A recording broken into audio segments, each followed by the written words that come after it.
지난 주말입니다. 충남 태안화력발전소에서 일하다 사망한 이 하청 노동자 김용균 씨의 이름을 따서 김용균 재단이 출범이 됐죠. 부디 우리 국민들 노동자 안전하게 일하는 제대로 나라를 만들어야 될 텐데요. 그 이슈로 오늘 저희들이 죽지 않고 일할 권리, 안전한 나라 계속 이야기해 보겠습니다. 네.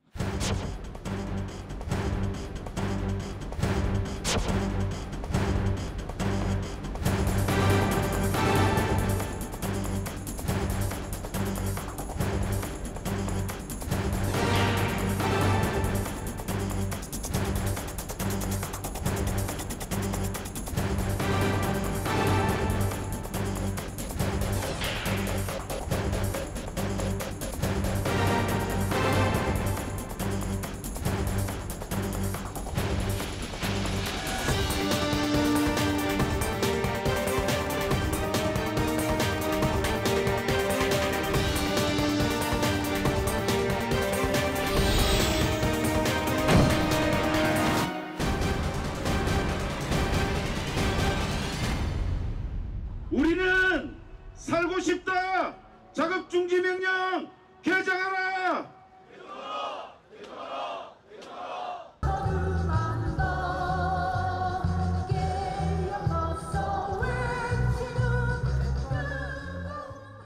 이 세상 그 무엇과도 바꿀 수 없는 것이 바로 인간의 존엄과 생명입니다.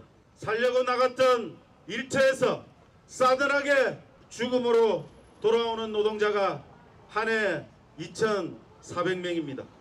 단 하루만 조사 현장에서 일해보길 적극 권해드립니다. 저는 단언컨대 단 하루도 버틸 수 없다에 제 손모가지를 걸겠습니다.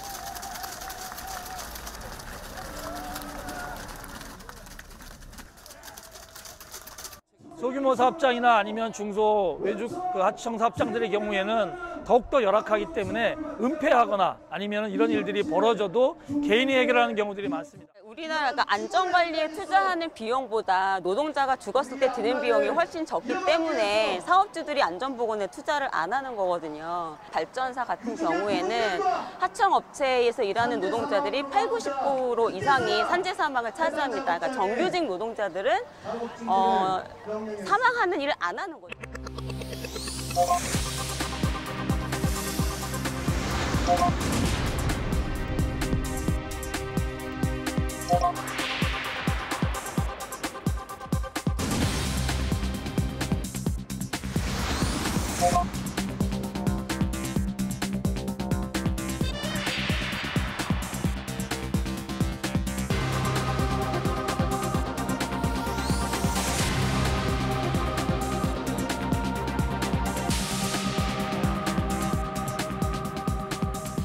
km로 달려오는 그 열차는 한 양당 무게만 40톤이 넘습니다.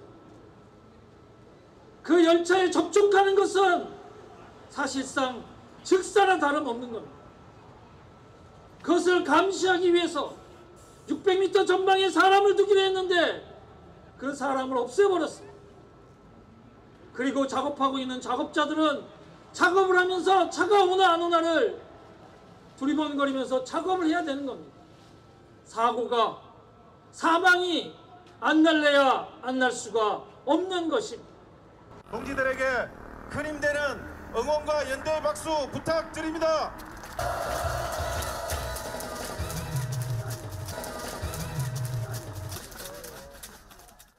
현장에서도 샘물 용탕을 작업을 해요. 그렇게 되면 이제 샘물이 1800도 또 많이 올라갈 때는 3000도 이상 올라가게 되는데 이만한 커다란 주전자 같은 것에 호이스트에 이렇게 걸어서 이것을 운반을 하게 돼요. 샘물을. 그래서 그걸 갖다 이제 주입을 하게 되는데 그 호이스트 고리에서 호이스트가 끊어진다든가 아니면 고리가 잘못 걸려가지고 용탕이 떨어진다든가 그러면 1000도 이상 되는 것들이 사방으로 퍼지게 되죠. 이 샘물이 1000도 이상, 2000도 가게 됐을 때는 물방울 하나만 떨어져도 폭발이 일어나요.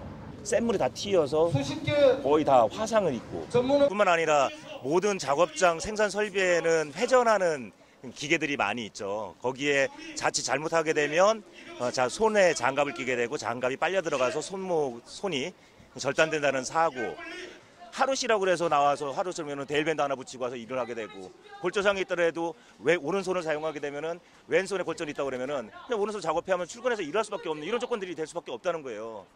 내가 이 상태에서 죽게 됐을 때 내 아들은 아니 내 와이프는 과연 어떻게 되는 것인가? 내가 여기서 눈을 감을 수 있는 것인가? 저도 그런 생각이 드는데 이 죽음을 바라본 가족 당사자는 어떻게 되는 거예요? 아침에 출근한 모습 그대로 퇴근해달라고 할 수 있게 해달라는 노동자의 요구가 그렇게 무지막지한 요구란 말입니다.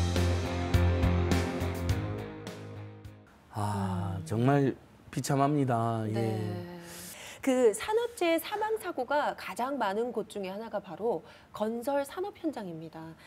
자, TV 민생연구소가요, 그 현장 얼마나 위험한지 취재를 해왔습니다. 여러분 함께 보시죠.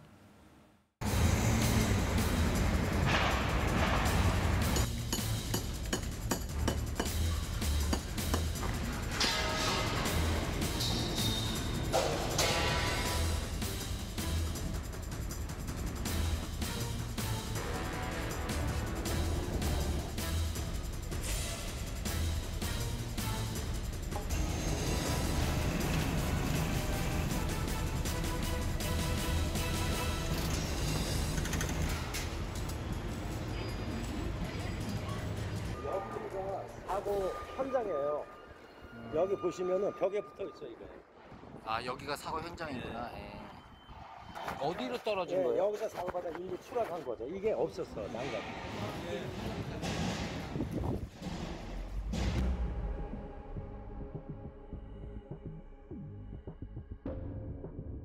어, 119가 와서 응급처치도 못할 상황이었던 것 같다고 그러더라고요. 응급처치를 안 하더래요.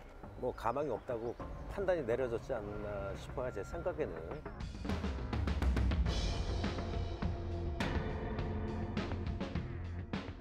왜 죽지도 않은 사람이 죽었다고 그러냐. 지금 중환자실에 있다. 눈도 깜짝 안 하고 그런 거짓말을 하더라고요. 주변에서 일했던 사람들한테 죽은 지 하루밖에 안 됐는데 이게 아무 일 없이 작업을 할 수 있냐고 물어보니까 자기들도 미치겠다.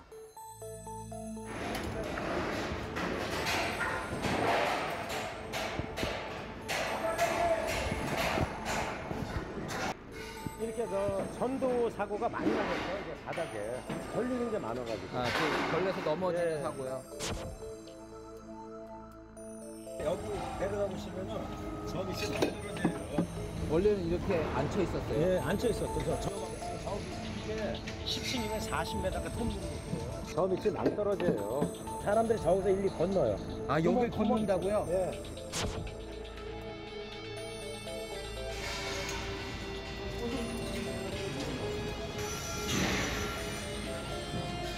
여기에도 뭐 이게 있어야 될 거 아니에요? 그렇죠. 그런 망이, 그물망이 원래 있어야 돼요.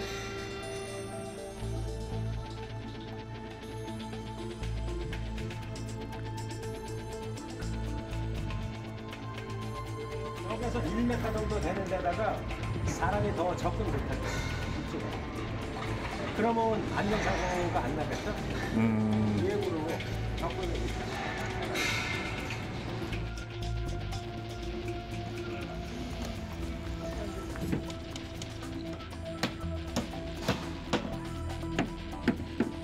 여기도 뭐 떨어지면 뭐 그냥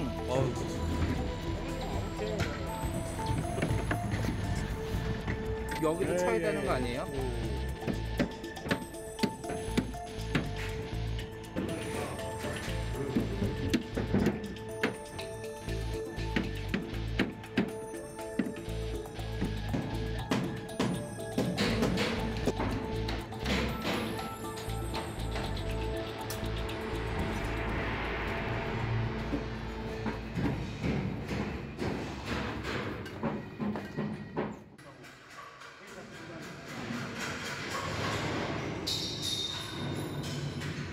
여기 너무 어두운 거 아닌가요?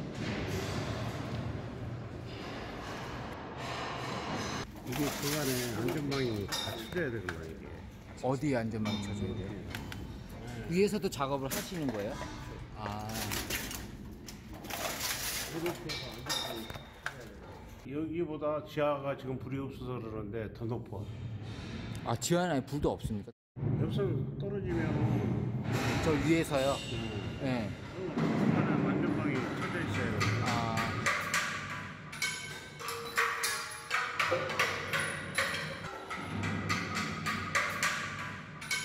중간에다 네. 촬영해가지고 수고만 해도 한 달 전기 먹어요. 야. 안전 그물도 없고, 불도 안 켜주고.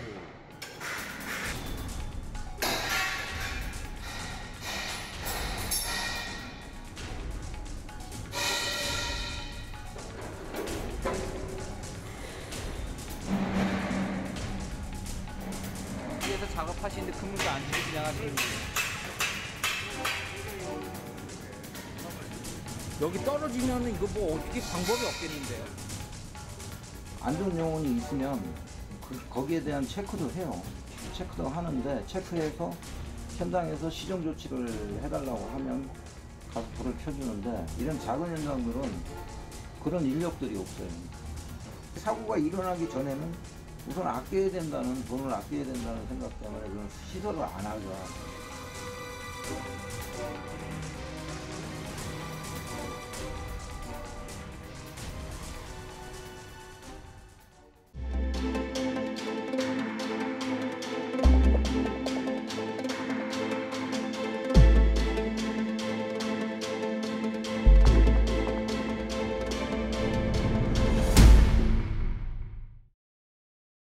진짜 한 번이나 입을까? 이나?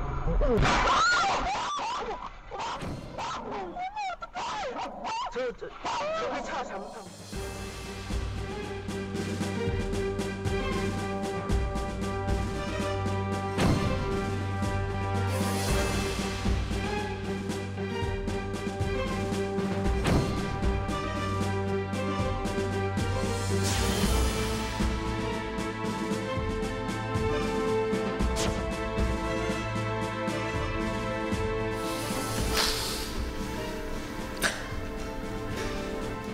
내가 얼굴에 피가 그대로 남아가지고 입도 못 다물고 눈도 못 감고.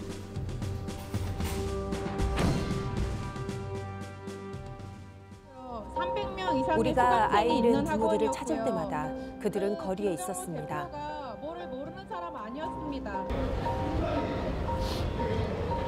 저희 아들 태우는 세상 편한 얼굴로 눈을 반쯤 뜬 채 누워 있었습니다.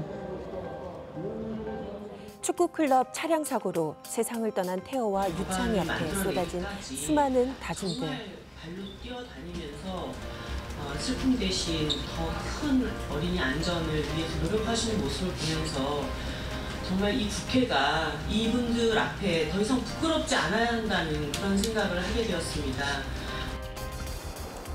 과연 그 생각은 현실이 됐을까요?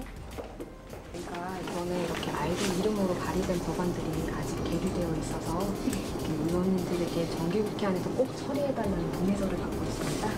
포스터니까 밖에 부탁드립니다. 이번에 부모들을 만난 곳은 국회. 시민단체 함께 국회의원 300여 명을 일일이 찾아다니고 있었습니다. 이 법들이 논의조차 되지 못하고 상정되지도 못하고 아직도 계류되어 있어서 어린이 생명 안전 관련된 법들 통과 촉구하고 있습니다. 사고가 날 때마다 관련 법들이 발의됐지만 대부분 표류 중. 다들 동의는 쉽게 해주는데. 엄청 또 많이 돌리셨네요. 법안 통과는 왜 이다지도 어려운 걸까요? 8살 나이로 짧은 생을 마감한 아들 태호.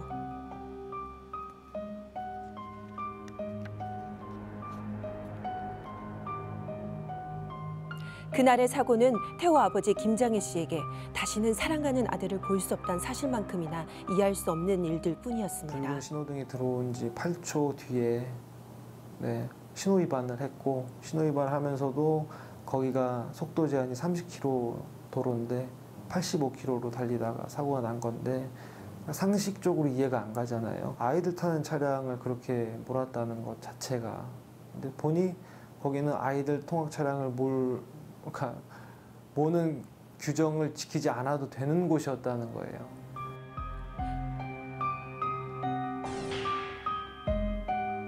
결국 아무도 책임지지 않았던 그날의 사고. 교육시설이 아니어도 통학 차량을 자가용으로 등록해도 처벌 근거가 없어 제대로 된 법 적용이 어렵다는데요. 학기가 비싼 무늬가 안 보여요. 그러고도 안전 적합성 판정서 적합이에요. 축구클럽은 실정법에 의해서 어린이 통학 차량을 운행할 의무가 없는 곳이라는 거죠. 그러다 보니 지금도 이 축구클럽 또 농구클럽 이런 체육 가르쳐주는 곳 있지 않습니까? 그런 곳이 운행하는 그 셔틀들은 다 어린이 통학버스 차량이 아니에요. 그거를 좀 알리고 싶어서 저희가 청원을 했고 다시는 이런 아이들 사고 당하지 말아달라고 국민청원해서 20일만 받아서 청와대 답변도 받았습니다. 받았는데 지금까지도 사실 법 통과된 게 없죠. 2016년 사고로 딸 혜인이를 잃은 부부가 힘을 보태기 위해 국회를 찾았습니다. 눈에 넣어도 안 아픈 딸 혜인이. 부모는 아직도 곁에 아이가 없다는 사실이 믿기지 않는다는데요.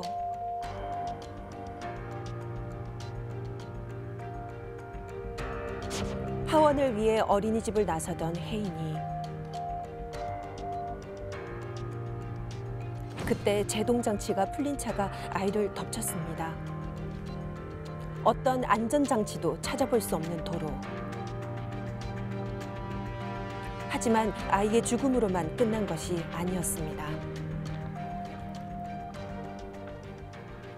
물론 가장 큰 잘못은 가해자죠. 차량의 차주 주차를 제대로 하지 않은 사고의 원인. 근데 두 번째로는 이제 저희 생각으로는 이제 그런 후속 조치를 제대로 하지 않고 부모를 기만하고 속이고 한 이 어린이집 측도 분명히 책임이 있다고 생각을 해요.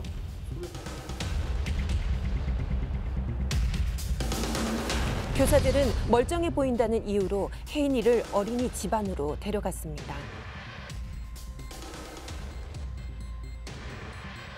경찰도 119도 부르지 않았죠. 오히려 행인이 신고하는 어처구니 없는 상황. 문제는 이 사실을 부모는 까맣게 몰랐다는 겁니다. 이거예요. 이거.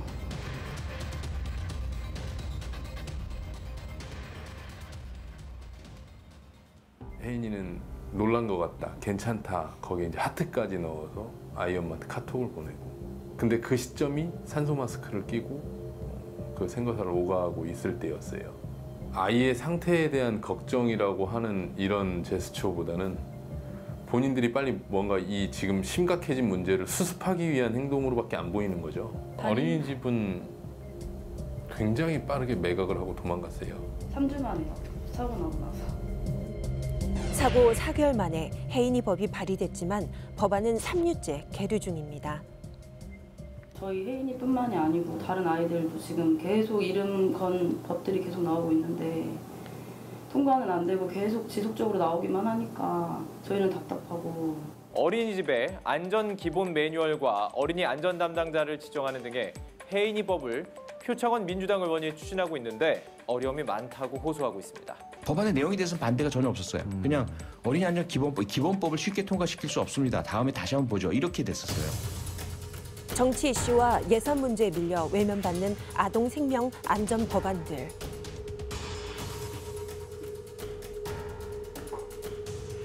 그 사이 민식이는 스쿨존 횡단보도에서 9살 인생을 마감했습니다. 아직 가슴에 묻지 못한 어린아들, 부모는 오늘도 슬픔을 삼킨 채 거리에 섰는데요. 바로 민식이법 통과를 위한 국민청원 서명을 받기 위해서입니다.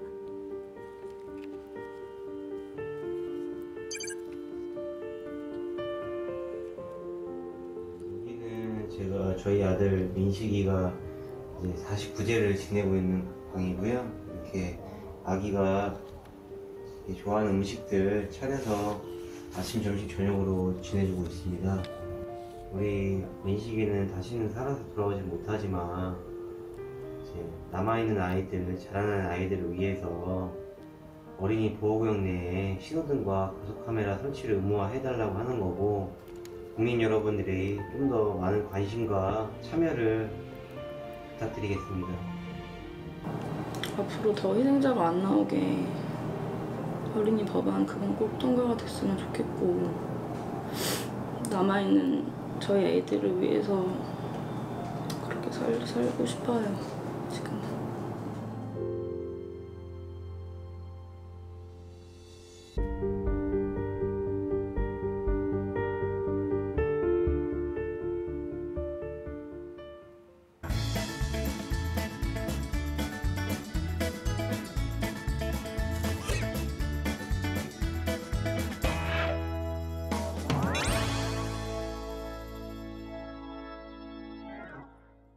자, 그러면요. 오늘 주제인 주민소환제가 과연 무엇인지, 그리고 주민소환제의 또 주요 사건들 저희가 한번 정리해봤거든요. 함께 보시죠.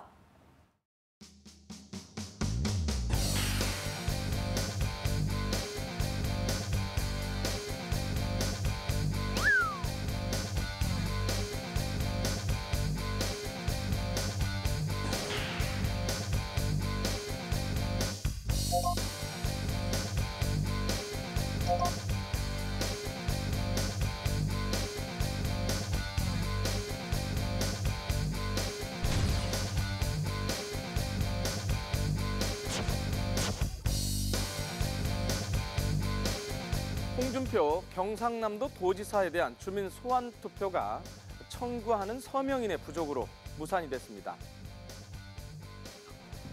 성추행 무마 사건으로 1심에서 10개월의 징역형을 선고받고는 형량을 단축해 서 시장은 소감을 묻는 취재진에게 업무에 복귀하겠다는 뜻을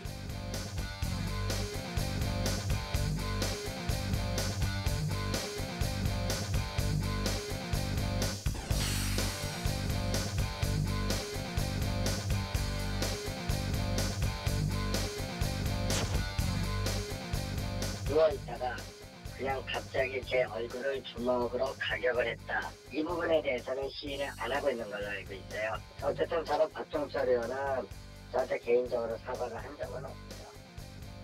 폭행한 사실은 그럼 인정하고 계십니까? 예, 인정합니다. 때리기 전까지 어떤 일들이 그 전에 있었던 거예요? 조사해서 답변 드리겠습니다.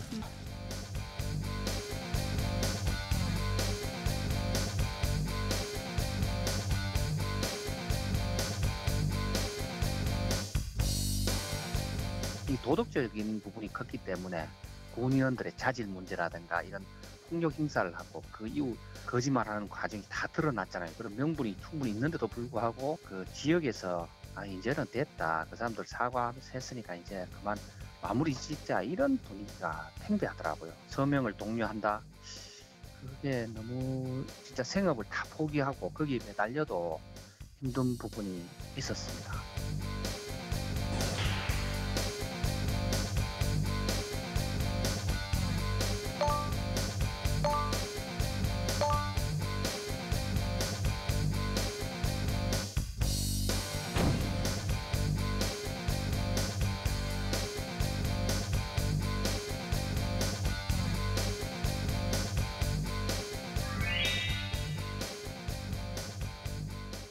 저희가 여러 차례 그 소식을 알려드렸습니다. 바로 인천 붉은 수돗물 사태입니다. 자, 인천에서요, 지금 이 붉은 수돗물 사태에서 제 역할을 하지 못했던 이 지역 정치인을 상대로 주민 소환을 지금 준비하고 있다고 합니다. 자, 어떻게 진행이 되고 있는지 저희가 한번 찾아뵙습니다. 함께 보시죠.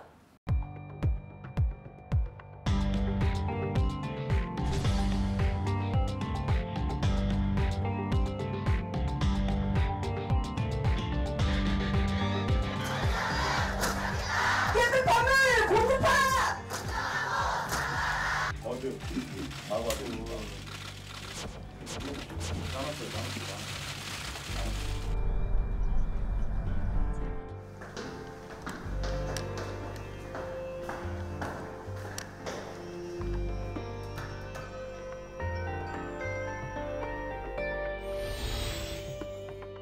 식수로는 아예 불가능하고요. 그 아이들 식이섬유라든가 생활용수로 쓰기 아주 적합하지 않았죠. 그래서 거의 뭐 폐수에 가까웠죠. 예.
적사태 났을 때랑 지금이랑 크게 달라진 게 없어요. 그 적사태 일어났을 때 이제 인천시장께서 문제의 그 심각성을 깨닫지 못하시고 증거들을 들이대도 무시하고 하셨기 때문에 그때 주민소환동 하려고 저희가 절차를 다 알아본 상태고요.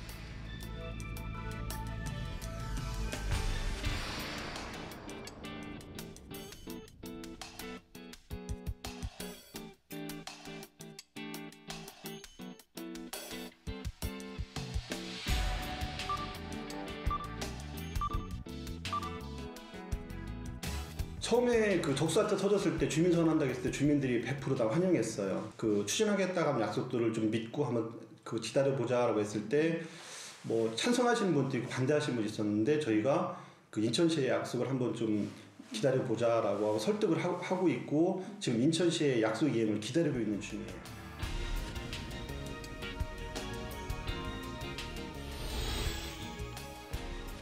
제가 볼 때는 거의 불가능하다고 봅니다. 예. 이런 중소한 정책이 그렇죠. 총선이든 대선이든 정말 투표율 높이기가 쉽지가 않은데 뭐 어떤 단체가 주민들이 원한다고 해서 그 투표율을 갖다 높인다는 게 쉽지 않은 게 현실입니다.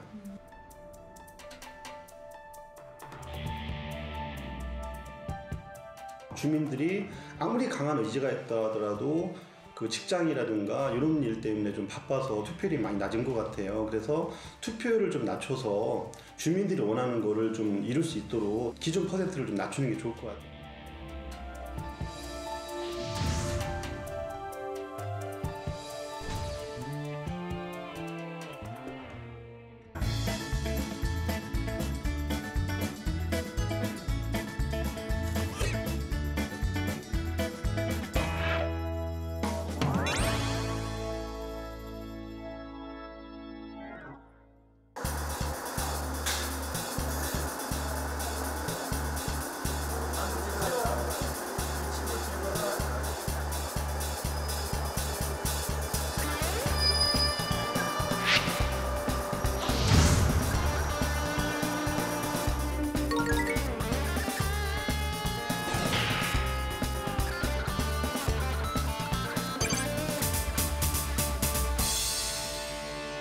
크게 보면 뭐 여기서 구금이 전체적인 목적이라고 볼 수 있지만 또 저희들처럼 출소 후에 나가서 다시 안 들어오게 하는 그런 재활의 목적을 가지고 있는 사람들도 있고요.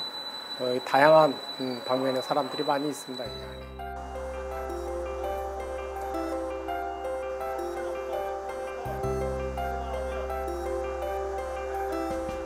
일상생활에 접견을 간다든지 아니면 밥을 먹을 때라든지 운동을 간다든지 의무과를 보내야 된다든지 그러고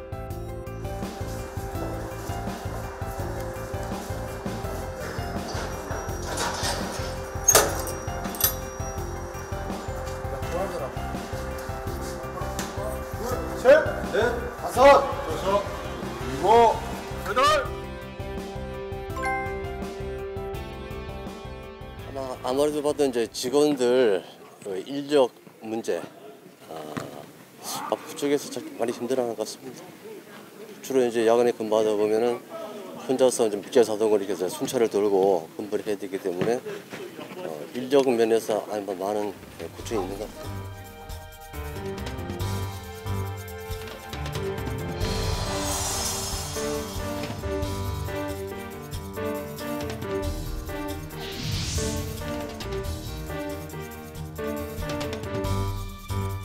일단 여기에서 거쳐 나갔던 사람들이 다시 안에서 안 보일 때 그때가 좀 좋았고 또 어떤 때는 보면은 나갔다가 다시 들어온 사람도 있거든요.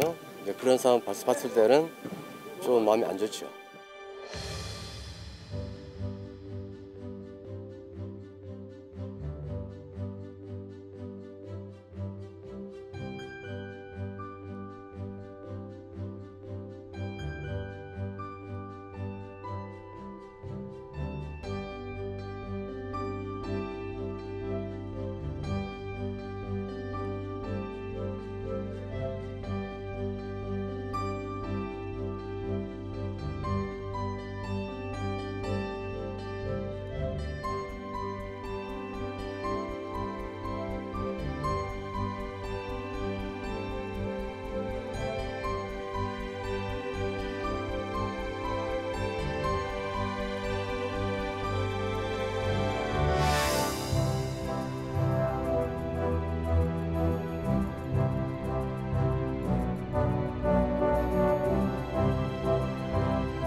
죄를 지은 사람이 죗값을 치르는 방법은 여러 가지가 있습니다. 그중 하나가 신체적 자유를 억압하는 자유형입니다. 그러니까 교도소로 보내는 거죠. 자유를 빼앗긴 고통을 통해서 다시는 범죄 유혹에 빠져들지 않게 하기 위함입니다.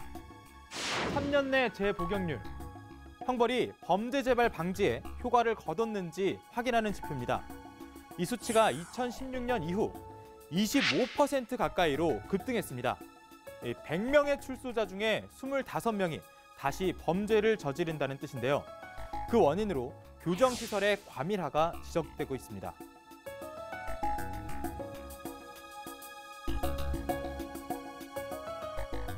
입소하는 수용자는 많은데 그를 수용해서 관리할 수 있는 그 공간이 부족하다 보니까 예전보다 한 20% 30% 이렇게 과밀한 상황입니다. 보통 10명이 있어야 된다면 10명, 12명, 13명 이렇게까지 수용을 하다 보니까 수용자들을 많이 싸우고 또 거기서 이제 문제들이 많이 발생하죠. 교도관 1인당 3.5명의 재소자를 맡아야 하는 열악한 환경, 그리고 수용률이 130%에 다가서다 보니까 정상적인 교화가 불가능한 상황이라는 겁니다.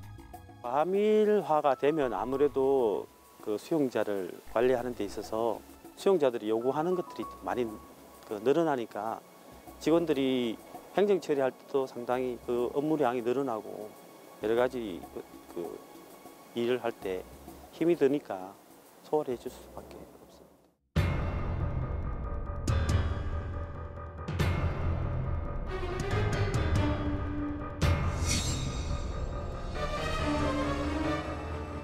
지적을 했을 때 많은 수용자들이 돌아서면서 두고 보자, 출소하면 밤길 조심해, 이런 식으로 얘기를 하는 수용자 참 많았습니다. 그런 트라우마도 있고 나중에 출소가 임박하거나 하면은 더더욱 생각이 많이 나고 그래서 퇴근하고 예를 들어서 집에 오면은 그 생각이 머릿속에서 잊혀지지가 않아요. 법무부에 따르면 교도관 전체의 25%, 그러니까 4명 중 1명은 우울이나 불안 등 정신 문제를 가지고 있다는 최근 조사가 있었죠.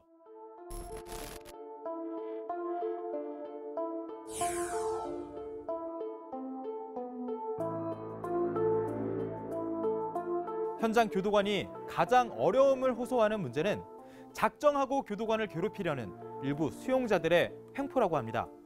최근 교도소 재소자들의 인권이 높아진 것을 악용해서 교도관을 협박하는 등 이른바 을지를 한다는 겁니다. 주객이 바뀐다고 해야 되나? 그 수용자들이 어떤 나쁜 행동을 해서 문제가 발생하면 직원들이 이제 문책을 하지, 그 수용자는 단지 행정벌이 이제 징벌이란 아주 그 사람들인데는 아무것도 아닌 그런 과정을 거치고 나면 그 문제는 직원들이 힘들어. 직원이 거기에 징계를 받는다든지 문책을 받고. 예비 위험군에 해당되시는 정신적인 문제를 어떻게든 병원에서 진단받고 호소하신 분이 25%, 4분의 1입니다. 전체 교정 공무원의. 이 심각한 상황에 대해서 일반 국민들은 잘 모르시잖아요. 폐쇄적인 곳에서 일어나는 일이다 보니까요. 교도소 내 폐쇄적인 운영 시스템과 재소자들의 인권 존중, 그 사이에서 언제까지 교도관의 희생이 이어져야 할까요?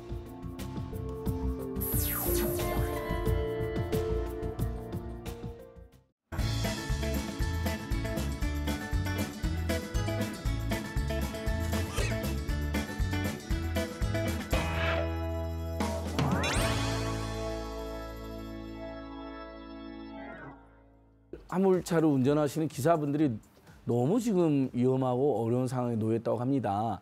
여러분들도 뭐 화물연대 또 화물 노동자들이 파업한다, 과로로 너무 힘이 든다, 심지어 그런 사고가 나서 많은 분들이 숨지기도 때리냐 많이 보셨을 거예요. 이런 문제 반복되면 안 되지 않겠습니까? 그래서 오늘 TV민생연구소에서는 화물 운전 노동자들의 실상을 자세히 들여다보려고 합니다. 제가 제작진들한테 얼핏 들었는데요. 이 화물 노동자분들을 저희가 한번 따라가 봤는데 네. 와, 이게 너무 쉽지 않았다고 합니다. 한번 이분들이 떴다고 하면은 장거리도 그냥 장거리가 아니잖아요. 몇백 킬로씩 하루에 이렇게 다니시니까 이 화물 노동자의 하루 얼마나 고된지 지금부터 함께 보시겠습니다. 집에 오는 길은 때론 너무 길어. 나는 더욱더 지치고. 하루 24시간 중에 한 20시간 가까이 거의 차 안에 있다고 봐야죠. 그러니까 뭐 하면 그냥 화장실 한번 갔다 와서 운전대 잡고 있고 밥 먹고 와서 운전대 잡고 있고 그게 일상이에요.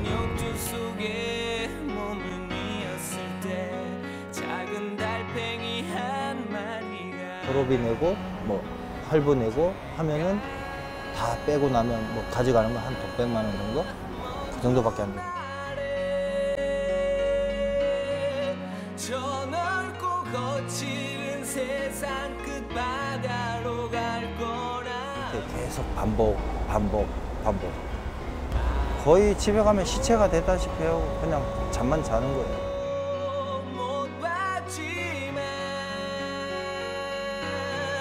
기억 속 어딘가 들리는 파도 소리 따라.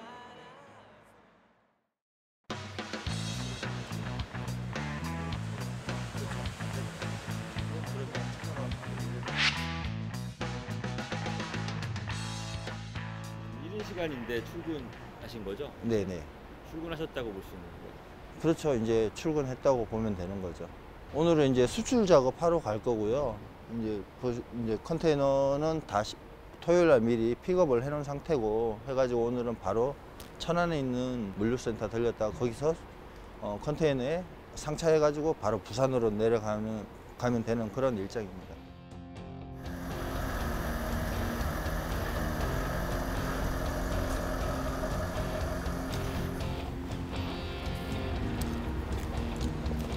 기름하고 둘 다.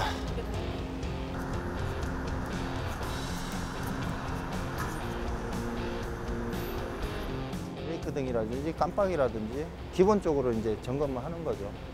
기본 점검하고 뭐 때 되면은 이제 정비소 돌려가지고 또 뭐 오일이나 이런 거 다 가는 거고요. 일단 기본 점검은 하는 편이에요.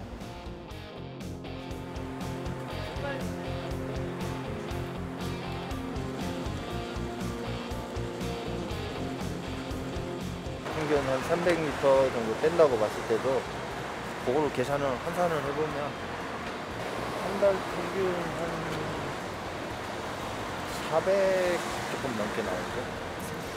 400만 원.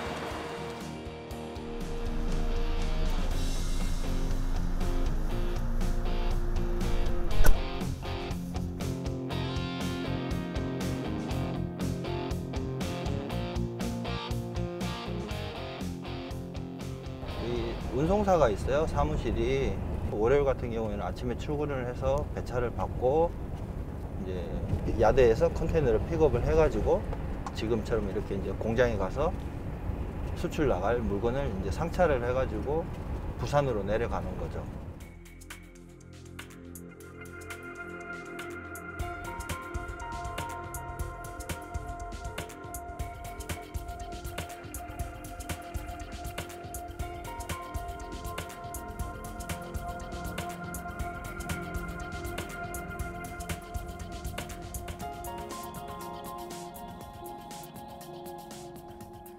하면 그냥 화장실 한번 갔다 와서 운전대 잡고 있고 밥 먹고 와서 운전대 잡고 있고 그게 일상이에요. 저희들 허리가 안 좋다든지 아니면은 뭐 막 굶고 다녀야 되는 경우도 있고 막 이러다 보니까 뭐 위장병 아니면 뭐 방광염 뭐 이런 거는 뭐 거의 달고 산다고 봐야죠.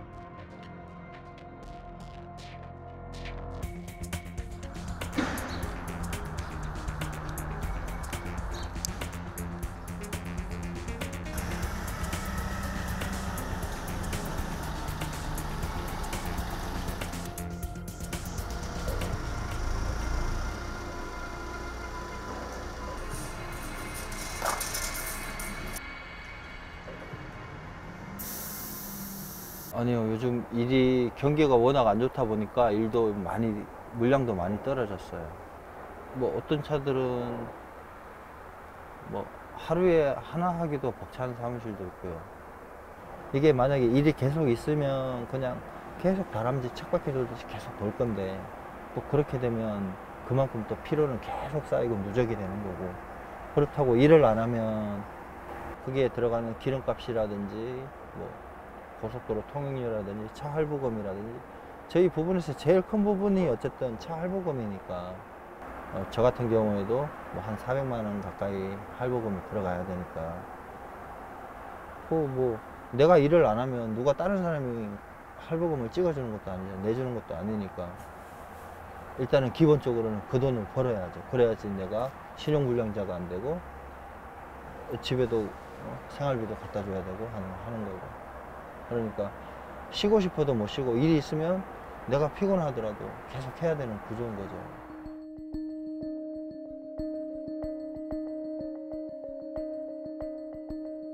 또 어떤 분들은 보면 워낙 이 운반 자체가 싸니까 조금이라도 더 싣기 위해서 과적을 하고 저희가 돈 욕심에 하는 것도 있겠지만 근데 이런 물건을 실어주는 공장에서 과적을 강요를 많이 하죠. 똑같은 운임에 예를 들어서 10팔레트를 실어 보낼 것이냐 20팔레트를 실어 보낼 것이냐 당연히 화주 입장에서는 20팔레트를 실어서 내보내는 게 더 이익인 거잖아요. 그러니까 그런 식으로 자꾸 과적을 유도를 하죠. 안 실을래요 이러면은 알았어 너 아니래도 차는 많아 너 집에 가 그러면 다른 차 배차해주고 이걸 자꾸 경쟁을 이런 식으로 붙이다 보니까 점점 사지로 내몰릴 수밖에 없는 게 이 화물 운전 기사들의 참 고충이라면 고충인 거죠.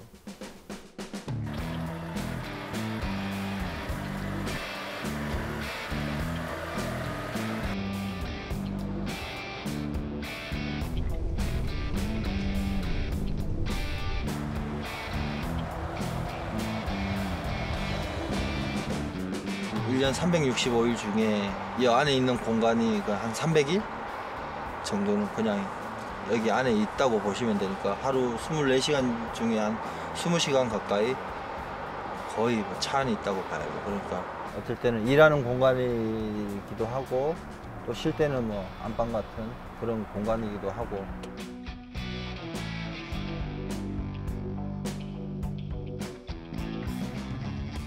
여기다가 옷이라든지 뭐 이런 것도 넣어놓고 많이들 다니는데 저는 여기다가 그냥 세면도구랑 이렇게 넣어가지고 다니고요. 항상 여기는 이제 비상식량. 밥을 우리는 해결할 데가 없잖아요. 그러면 뭐 라면이라도 먹고 일을 해야 되기 때문에 자고 쉬고 하는 공간입니다. 아무래도 잠을 자야지 또 사람이 일을 할 수가 있으니까. 어떨 때 주로 많이 여기 뒤에를 이용하세요? 주로 이제 운행하다가 이제 밤 시간에 이제 자야 될 때 아니면 이렇게 대기하는 동안 짬짬이 올라가서 좀 쉬기도 하고 피곤하고 이러고 졸리거나 이럴 때 올라가서 많이 자고 그러죠.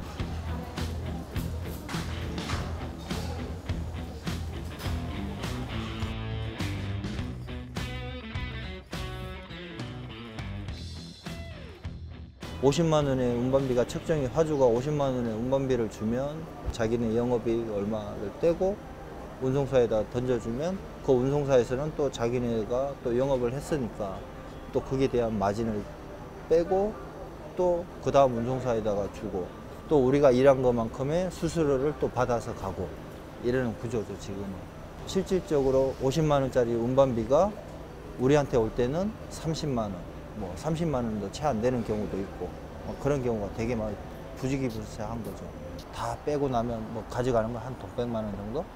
그 정도밖에 안 되는 거예요. 그러면 그 100만 원 가지고 이제 내 생활비를 쓰는 거죠. 예를 들어서 뭐 집에 가정이 있고 자식이 있는 분들은 다 생활비로 들어가고 뭐 하면 그분들도 빠듯하다는 거죠. 그러다 보면 요즘 같은 때 뭐 진짜 차 할부금 못 내 가지고 캐피탈에 차 끌려가고 이런 사람들이 대부분 많죠.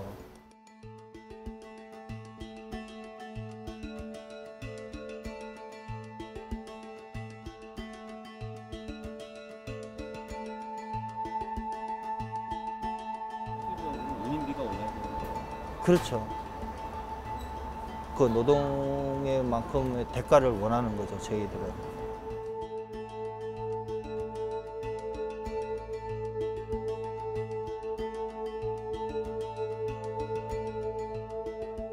그러니까 항상 외롭게 혼자 다녀야 되고 고속도로에서 혼자 생활해야 되고 어떨 때는 진짜 이렇게 다니면서 말 한마디 안 할 때가 많죠. 그럴 때도 있고.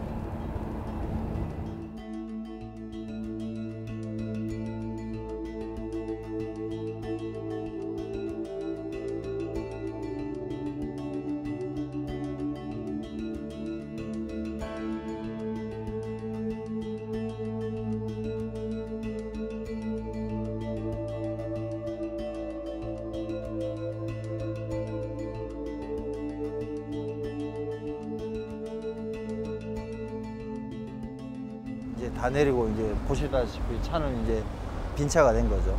네. 지금 아침 6시 반부터 일을 하셔서 네. 지금 12시간이 됐는데 아직 저는 일이 안 끝난 거예요. 절반 하신 거 같아요. 이제 절반 한 거죠. 그렇죠. 이제 여기서 또 상차를 해가지고 또 올라가야 되니까 이제 내일 아침 8시까지 목적지까지 또 이제 평택까지 또 올라가야 되는 거예요. 마지막 올라가는 일정만 남았습니다. 예, 그러면 고생하셨습니다. 예, 안전운전 할게요. 네. 네. 고맙습니다. 네.